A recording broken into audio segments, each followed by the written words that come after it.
Le petit chaperon rouge. Il était une fois une petite fille qui vivait avec sa mère au bord de la forêt.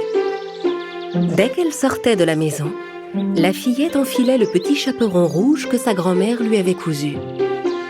C'est pourquoi tout le monde l'appelait le petit chaperon rouge.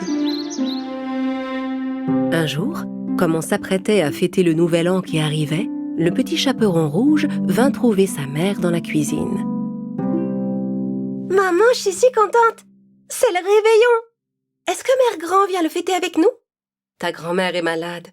Je ne pense pas qu'elle pourra venir. Je suis justement en train de lui faire des biscuits. Est-ce que je peux les lui apporter chez elle alors? Non, ma chérie, il fait trop froid. Reste ici bien au chaud, je vais y aller, moi.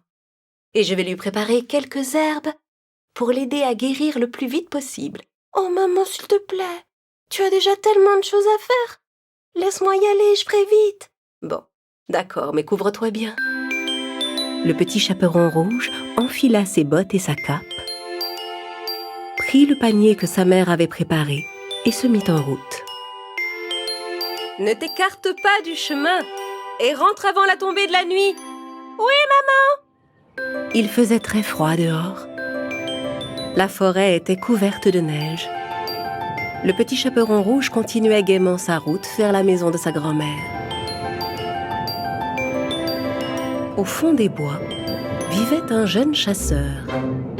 Il suivait la trace d'un vilain loup qui entrait dans les maisons des villageois pour leur voler leur nourriture.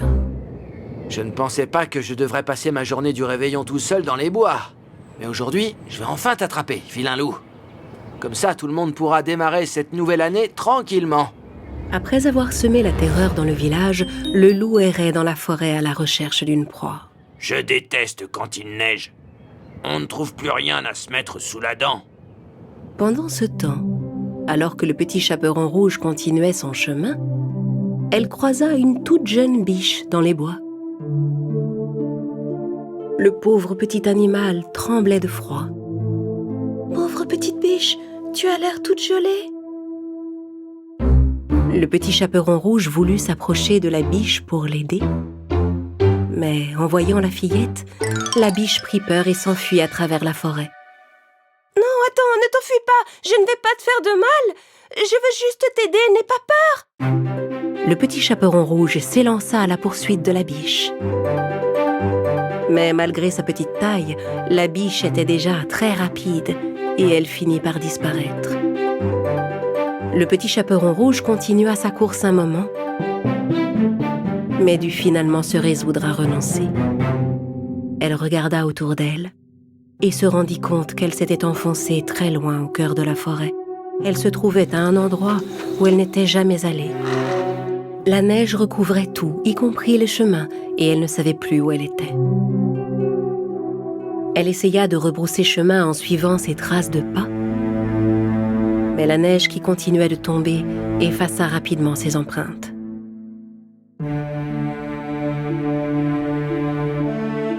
Désespéré et perdu, le petit chaperon rouge se mit à pleurer.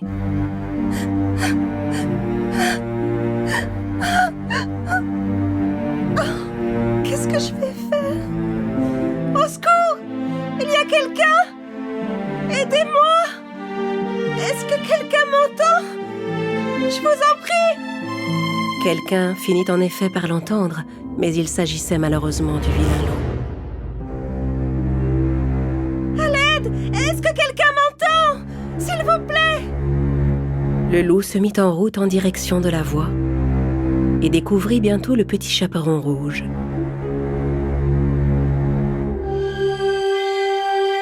Doucement, pour ne pas l'effrayer, il s'approcha d'elle. En voyant le grand loup devant elle, la petite fille fut prise de panique et se mit à crier. « À l'aide! Le loup est là! Aidez-moi! Je vous en prie, au secours! » Et chut, doucement. Ne crie pas. Allons. Je ne te ferai aucun mal. Je suis venu t'aider. Rassuré par ces paroles, le petit chaperon rouge arrêta de crier. Bien. Maintenant, dis-moi, qu'est-ce qu'une fillette comme toi fait toute seule dans la forêt? Je voulais apporter des biscuits à ma grand-mère, mais je me suis perdue. Ah! Mais aucun être humain ne vit par ici. Alors, de quel côté habite ta grand-mère? Eh bien... Le petit chaperon rouge ne voulait pas dire au loup où sa grand-mère vivait. Elle n'avait pas vraiment confiance en lui. D'ici, je ne saurais pas vous l'expliquer, mais si vous me ramenez sur le chemin principal, je suis sûre de pouvoir retrouver ma route. Très bien. Alors suis-moi, je vais t'accompagner. Le loup se mit en route et le petit chaperon rouge le suivit à travers la forêt.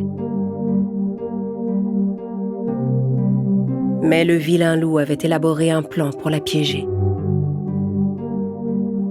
Quand elle sera sur le chemin principal, cette petite m'indiquera la maison de sa grand-mère. Je commencerai par manger la fillette, puis j'irai croquer la mère grand. Voilà ce que j'appelle un festin de réveillon. Le loup et le petit chaperon rouge marchèrent encore un peu, puis arrivèrent sur le chemin principal. Et voilà, nous y sommes. Tu te rappelles comment aller chez ta grand-mère maintenant? Tout ce que le petit chaperon rouge voulait, c'était se débarrasser au plus vite du loup et filer chez sa grand-mère. Oui, merci.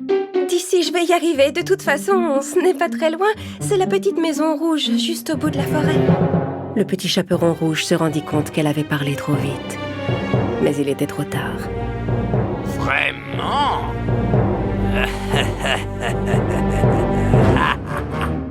Le loup ouvrit la bouche, s'approcha de la fillette. Mais au même moment, il entendit des coups de feu éclater tout près et s'enfuit en courant. Le petit chaperon rouge était soulagé. Elle se remit rapidement en route pour aller chez sa grand-mère. De son côté, le chasseur était toujours sur la piste du loup. Il remarqua les empreintes de l'animal dans la neige. Je sais que tu n'es pas loin. Je vais te trouver. Après ces mésaventures, le petit chaperon rouge arriva enfin chez sa grand-mère. Elle frappa à la porte et entendit la voix de la vieille femme qui lui répondait. « Entre, mon enfant. La porte est ouverte. » En entendant la voix de sa grand-mère, la fillette fut un peu surprise. Cette voix ne ressemble pas à celle de Mère Grand. Elle a sûrement mal à la gorge à cause de sa maladie. Le petit chaperon rouge poussa la porte et entra. Tous les rideaux étaient fermés. Dans l'obscurité, elle aperçut sa grand-mère qui était couchée dans son lit, blottie sous sa couverture. Comme c'est gentil d'être venu. Qu'est-ce que tu m'apportes là dans ton panier? De bons biscuits que maman a préparés pour toi. Elle m'a dit que tu ne pourrais pas venir pour le réveillon, alors j'ai voulu te rendre visite. Tu as bien fait, ma petite. Approche-toi un peu que je te vois mieux. Il fait si sombre par ici. Le petit chaperon rouge s'approcha du lit de sa grand-mère. Mais elle avait un étrange pressentiment. Viens plus près, ma chérie. Encore un peu plus près. Le petit chaperon rouge n'était plus qu'à un pas du lit de sa grand-mère. Celle-ci lui paraissait étrangement changée. Mère Grand, dis-moi pourquoi as-tu de si grandes oreilles? C'est pour mieux t'entendre, mon enfant. Pourquoi as-tu de si grands yeux? Ça, c'est pour mieux te voir, mon enfant. Mais Mère Grand, pourquoi as-tu de si grands bras? Voyons, c'est pour mieux te prendre dans mes bras, mon enfant. Et pourquoi as-tu de si grandes dents? Ça, c'est pour mieux te manger, mon enfant. Ah! Soudain, le loup bondit hors du lit et se jeta sur le petit chaperon rouge.